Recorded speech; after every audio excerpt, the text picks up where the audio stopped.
네, 모두의 한국사 김범석입니다. 자, 오늘 시간에는 산으로 쫓겨난 중들, 그러나 나라를 구하다라는 제목을 가지고서 한번 정연하는 그런 시간을 갖도록 하겠습니다. 자, 불교 그러면 뭐 우리나라에서 가장 제일 역사적으로 제일 먼저 들어온 그런 종교의 하나죠. 자, 그러한 이 불교가 가장 전성기였던 시대는 어느 쪽이었나요? 바로 고려 시대라고 볼 수 있죠. 물론 삼국시대 때 고구려 백제 신라 순으로 해가지고서 불교가 들어왔지만은 이것을 갖다가 후삼국을 통일한 왕건이죠. 그 이후에 고려는 아예 이 불교가 국가의 종교로서 발돋움하게 됐던 그야말로 불교 최전성기 시대가 바로 고려 시대가 되겠습니다.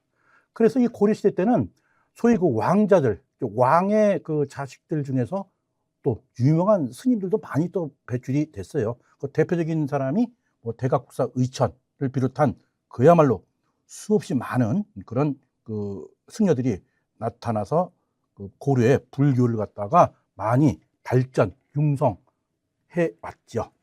자, 그래서 한때 왕보다도 강한 힘을 가졌던 사람들이 바로 승려였다. 근데 어느 날, 조선시대로 와서는 이제 또 입장이 바뀌어지는 거죠. 바로 이전의 정체, 바로 중승려입니다. 자, 이렇게 고려시대, 고려의 승려들이 전성기를 구가를 했는데, 역시 뭐 권력이 10년 간다, 화무 11홍이다. 물론 여기에 딱 이렇게 비교되는 말은 아니지만, 오래 갈 수가 없는 거지요. 그래서 고려시대 때는 일단은 왕실이 적극적으로 후원을 했고, 그리고 또 사찰에서 많은 혜택을 줬죠. 그러니까는 뭐 경제, 정치의 권력이 중심이 된 거죠. 왜냐면 왕의 자식이 아주 승려가 된 이런 상황에서 상당히 뭡니까? 권력 중심적으로 이동할 수밖에 없었죠. 즉 불교가 곧 국가다라는 그런 의식이 팽배가 있었죠. 이런 상황에서 이제 문제가 발생이 되는 거예요. 자, 어떤 문제가 발생이 될까요? 부패, 또 특권, 또 면세의 남용이죠. 그러다 보니까 백성의 불만은 폭발을 하게 됩니다. 자, 이러한 것이 고려 말까지 계속 가게 되는 거겠죠. 자, 이러다가 어떻게 됩니까? 운명의 전환점을 맞게 되죠. 이른바 조선이 개국이 되는 거죠. 자, 조선의 개국은 어떠한 핵심을 가지고 있죠? 바로 숭료억불 정책이죠. 유교를 국시로 삼고 반대로 불교를 억압하는 그런 정책이 조선시대의 스타트 라인을 끄는 게 된 거죠. 자, 조선, 태조 이성계가 조선을 개국했을 때 조선의 모토라 그랬죠. 새 나라는 유교 국가다.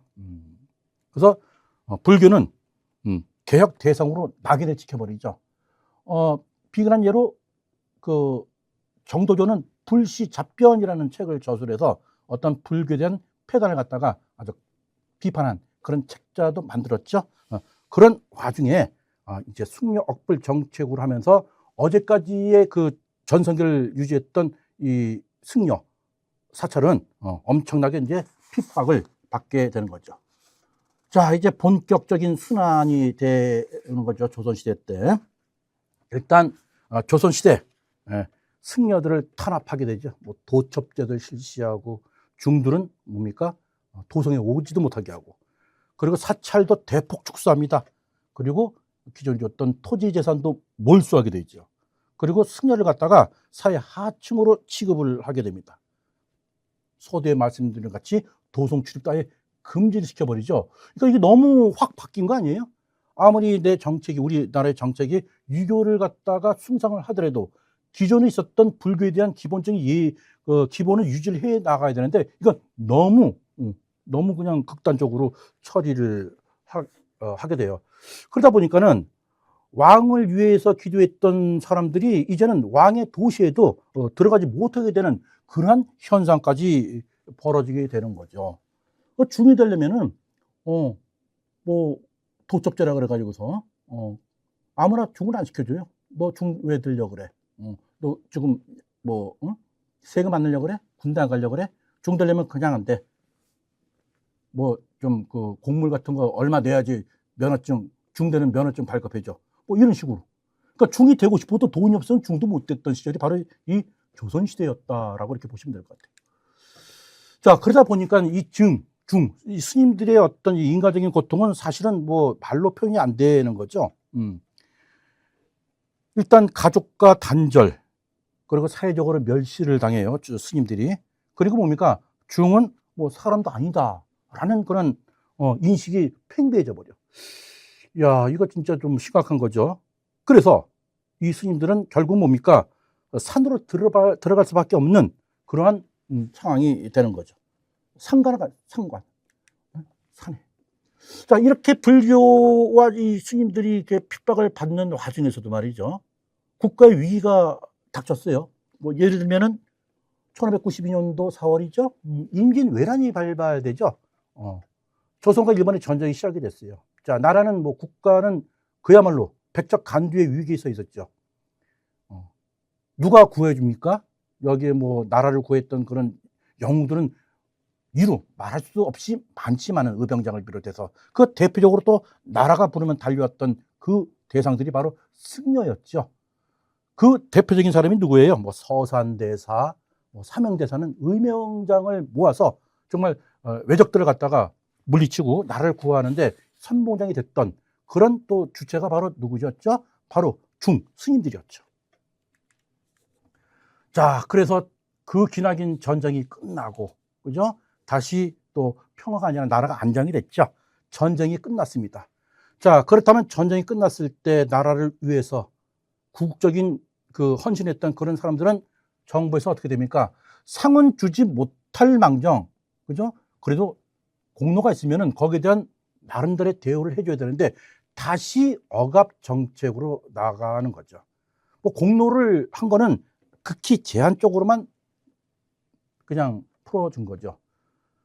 그 의병장들도 마찬가지예요. 국가가 위험에 닥쳤을 때 목숨을 걸고 나라를 위해서 자기 목숨을 갖다가 초계같이 바쳤던 그런 사람들, 평민들, 이런 분들이 사실은 그 민초들이 나라를 구했는데 결국은 전쟁이 끝났지만은 신분상의 억압은 또 다시 시작됐다. 이거 좀 그렇지 않나요? 물론 이때 너무 사람들이 많이 죽어다 보니까는 또 나라에 세금이 이제 돈이 없으니까는 공명첩을 발급을 해서 일부 돈 있는 사람들이 양반으로 이렇게 명예직이지만 이런 게 있었지만은 이건 상당히 이제 제한적이었다 이렇게 볼 수가 있는 거죠. 자, 그러다 보니까는 이렇게 부분적으로 승려, 즉 중에 대한 그런 그 완화 정책은 있었지만 그래도 우리나라는 승려 억불 정책이다. 그러니 불교는 다시 나라가 정상화됐더니 밑으로 또 꺼져라. 이렇게 되는 거예요. 그래서 이렇게 해서 우리나라의 위정자가 욕을 먹는 거죠. 도대체가. 그래서 어떤 근본 정책은 유지가 됐다. 자, 결국은 이렇게 정리를 하겠습니다. 중은 출입금지. 그런데 전쟁이 나자 버려진 승려들이 나라를 구했다. 하지만 전쟁이 끝났다. 그래서 다시 또 우한 상태를 갔다. 너무 좀 그렇죠. 그래서 왜 그들은 승려들은 산으로 들어갈 수밖에 없느냐. 결국은 필요할 때만 쓰고 다시 버린다? 그럼 뭐 토사구팽의 주인공이 승려들이에요. 자, 그래서 제가 이제 말씀드리고자 하는 요지는 이 승려들의 순환은 단순한 이 종교 문제가 아니다. 즉 권력이 바뀌면 신념, 즉 종교도 죄가 될 수 있다는 역사죠. 자, 산속으로 쫓겨난 그들이, 즉 승려들이 결국 나라를 지켰다는 사실은 주지사실이고 우리는 무엇을 기억을 해야 합니까? 자, 이제 5월 그러면은 해마다 그 석가 탄신일이 있죠. 물론 국가 공휴일입니다. 그래서 우리가 정말 그 먼 유구한 역사를 가진 이 불교의 어떤 중들의 순환, 조금 더 사족을 붙인다면은 조선시대 이 큰 양난이 발생하고 17세기, 18세기 때 이 스님들의 순환은 상당히 말로 표현할 수 없을 만큼 기구했어요. 뭐 예를 들면은 아주 금강산이라든가, 예?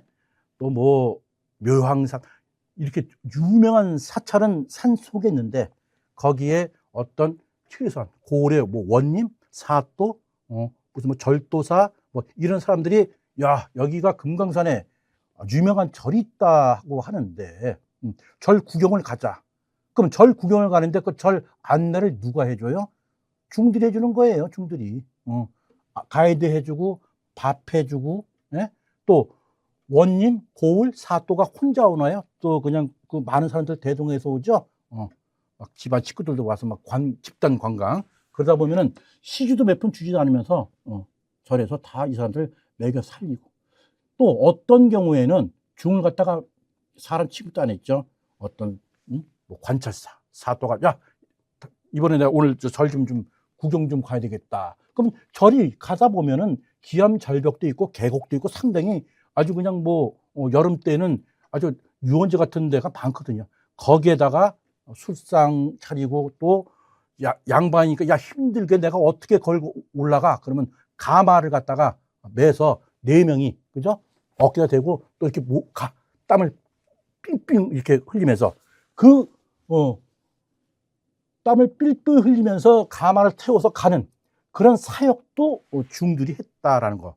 이거 좀 너무 심한 대우가 아닌가 봅니다. 자, 뭐 사족을 버렸네. 너무 길었죠? 어쨌든 간에 버려진 승려들이 나라를 구했다는 거. 어떤 불교에 대한 호국 불교, 또 불교의 또 어떤 그 우리나라의 역사성 여러 가지를 비춰볼 때 우리나라 불교 상당히 중요한 불교고 또 우리 백성들에게 많은 영적인 어떤 그런 구원을 줬던 그런 종김에는 틀림이 없습니다. 우리 불교 다시 한번 화이팅 하시기 바라겠습니다. 스님들 화이팅! 모두의 한국사 김범석이었습니다.